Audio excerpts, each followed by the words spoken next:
Good evening dear students. എല്ലാവരും സുഖമായിരിക്കുന്നെന്ന് വിശ്വസിക്കുന്നു. ഇന്ന് നമ്മൾ NOSൻ്റെ ഇംഗ്ലീഷിൻ്റെ 8ാമത്തെ ചാപ്റ്ററാണ് പഠിക്കാൻ പോകുന്നത്. ചാപ്റ്ററിൻ്റെ പേര് എ കേസ് ഓഫ് സസ്പീഷൻ എന്നാണ്. സംശയാസ്പദമായ കേസ് എന്നാണ് ഇതിൻ്റെ മലയാളം അർത്ഥം. എ കേസ് ഓഫ് സസ്പീഷൻ ഒരു കഥയാണ്.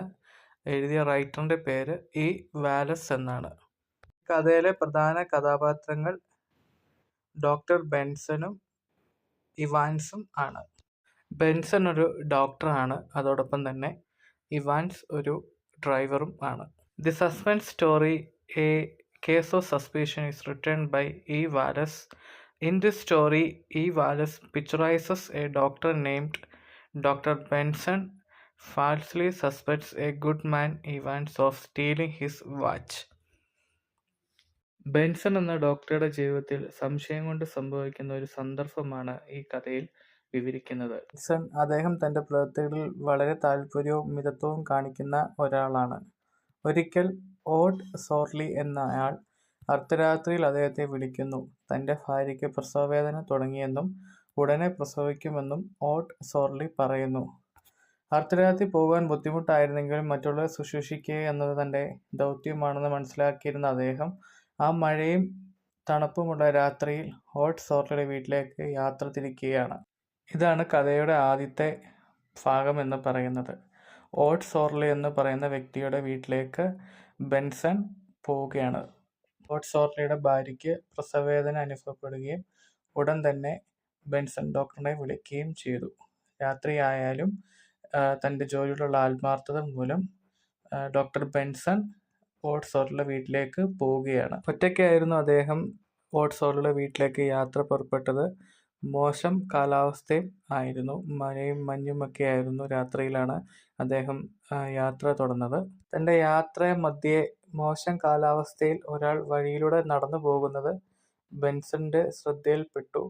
അദ്ദേഹത്തിന്റെ ബുദ്ധിമുട്ട് കണ്ട് അലിവ് തോന്നിയ ബെൻസൺ കാർ അദ്ദേഹത്തിന്റെ അടുത്തു കൊണ്ട് ചെന്ന് നിർത്തി വാഹനത്തിൽ അദ്ദേഹത്തെ കയറ്റുന്നു.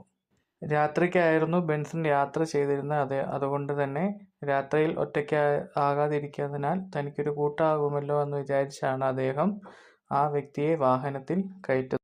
ആ അപരിചിതന്റെ പേരായിരുന്നു ഇവാൻസ് എന്ന് പറയുന്നത്. ഒരുമിച്ചുള്ള യാത്രാമധ്യേ ഇരുവരും അങ്ങോട്ടും ഇങ്ങോട്ടും പരിചയപ്പെടുകയും പരസ്പരം പേരുകൾ പറയുകയും ചെയ്യുന്ന ജോലികളെല്ലാം പറയുകയും പരസ്പരം പരിചയപ്പെടുകയും ചെയ്തു. താനൊരു ഡ്രൈവർ ആയിരുന്നു എന്നും ഇപ്പോൾ താനൊരു ജോലി അന്വേഷിച്ചു പോവുകയാണെന്നും ഇവാൻസ് ഡോക്ടർ ബെൻസനോട് പറഞ്ഞു. അവർ സംസാരിച്ചുകൊണ്ട് ഇരിക്കുന്നതിൻ്റെ ഇടയിൽ ഇവാൻസ് ഡോക്ടറിനോട് ഒരു സിഗരറ്റ് ചോദിക്കുന്നു.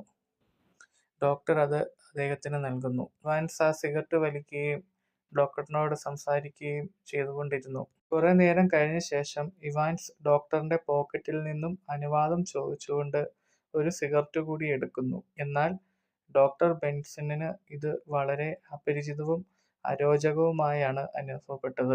എന്നിരുന്നാലും അവർ യാത്ര തുടർന്നു. കുറെ നേരം പിന്നിട്ടപ്പോൾ ബെൻസൺ സമയം നോക്കുവാനായി വാച്ച് നോക്കിയപ്പോൾ തൻ്റെ വാച്ച് നഷ്ടപ്പെട്ടതായി അറിയുന്നു. അത് എടുത്തത് ഇവാൻസ് ആണെന്ന് ബെൻസൺ വിചാരിക്കുന്നു. തൻ്റെ വാച്ച് തിരിച്ചു തരണമെന്നും അല്ലെങ്കിൽ താൻ ഇവാൻസിനെ വെടിവെക്കുമെന്നും ബെൻസൺ പറയുന്നു. ബെൻസണിന്റെ ഭീഷണിയിൽ ഇവാൻസ് വാച്ച് ബെൻസണിന്റെ പോക്കറ്റിലിട്ട ശേഷം ബെൻസണിനെ നിഷ്കളങ്കമായി നോക്കി. പക്ഷേ ഡോക്ടർ ബെൻസൺ ഇവാൻസിനെ വാഹനത്തിൽ വെളിയിലാക്കി പരുഷമായ വാക്കുകൾ പറഞ്ഞ് വാഹനം ഓടിച്ചുപോയി. വാഹനം ഓടിച്ച് ബെൻസൺ ഡോക്ടർ ഓഡ് സോർലിയുടെ വീട്ടിലെത്തിയപ്പോൾ മിസ് ഓഡ് സോർലി പ്രസവിച്ചതായി അറിയുന്നു. ഡോക്ടർ ബെൻസൺ തനിക്ക് വഴിയിൽ വെച്ചുണ്ടായ കാര്യങ്ങൾ ഓഡ് സോർലിയോട് വിവരിച്ചു കൊടുക്കുന്നു. തൻ്റെ ധീര കഥകളായാണ് അയാൾ അതൊക്കെയും വിവരിക്കുന്നത്. ഡോക്ടർ ബെൻസൺ തനിക്ക് രാത്രിയിലുണ്ടായ അനുഭവങ്ങളും കാര്യങ്ങളും എല്ലാം ഓഡ് സോർലിയോട് വിശദമായി തന്നെ പറഞ്ഞു കൊടുത്തു. അതിനുശേഷം സംഭവങ്ങളെല്ലാം വിവരിച്ചതിന് ശേഷം കുഞ്ഞ് ജനിച്ച സമയം നോക്കാനായി ബെൻസൺ വാച്ച് തൻ്റെ പോക്കറ്റിൽ നിന്ന് എടുത്തപ്പോഴാണ് തനിക്ക് പറ്റിയ അബദ്ധം തിരിച്ചറിയുന്നത്. പോക്കറ്റിൽ നിന്ന് എടുത്തത് ഇവാൻസിന്റെ വാച്ചായിരുന്നു. തൻ്റെ ഭീഷണി ഭയന്ന് ഇവാൻസ് ബെൻസന്റെ പോക്കറ്റിലിട്ടത് ഇവാൻസിന്റെ തന്നെ വാച്ചായിരുന്നു. തനിക്ക് രാത്രിയിലുണ്ടായ കാര്യങ്ങളെല്ലാം ധീരകഥകളായാണ് അയാൾ ഓഡ് സോർലിയോട് വിവരിച്ചത്. പക്ഷേ തൻ്റെ അലസത മൂലം ഒരാളെ സംശയിക്കുകയും അദ്ദേഹത്തെ രാത്രിയിൽ ഇറക്കി വിടുകയും ചെയ്തു. തന്റെ വെറും സംശയത്തിന്റെ പേരിൽ ഒരാളെ വഴിയിലിറക്കി വിട്ടതും അയാളോട് പരുഷമായി സംസാരിക്കേണ്ടി വന്നതും ഓർത്ത് ബെൻസൺ തലകുനിക്കുന്നു. കേസ് ഓഫ് സസ്പീഷൻ എന്ന കഥ നമ്മളെ ഓർമ്മിപ്പിക്കുന്നത് നമ്മൾ ആരെയും വിലകുറച്ച് കാണുവാൻ പാടില്ല എന്നാണ്. കഥയിൽ നമുക്ക് കാണുവാൻ സാധിക്കും, ഇവാൻസ് ഡോക്ടറിനോട് അനുവാദം ചോദിച്ചുകൊണ്ടാണ് പോക്കറ്റിൽ നിന്ന് ഒരു സിഗരറ്റ് എടുത്തത്. പക്ഷേ ആ എടുത്തത് ഡോക്ടറിന് ഇഷ്ടമാകാതെയും തന്റെ വാച്ച് ഇതുപോലെ തന്നെ ഇവാൻസ് എടുത്തതായിരിക്കുമെന്നും ഡോക്ടർ ബെൻസൺ വിചാരിച്ചു. ഒരാൾ ചെയ്യുന്ന ജോലിയുടെ പേരിലോ അയാൾ ധരിച്ചിരിക്കുന്ന വസ്ത്രത്തിന്റെ പേരിലോ ഒരു മനുഷ്യരെ നമ്മൾ വിലകുറച്ച് കാണുവാൻ പാടില്ല.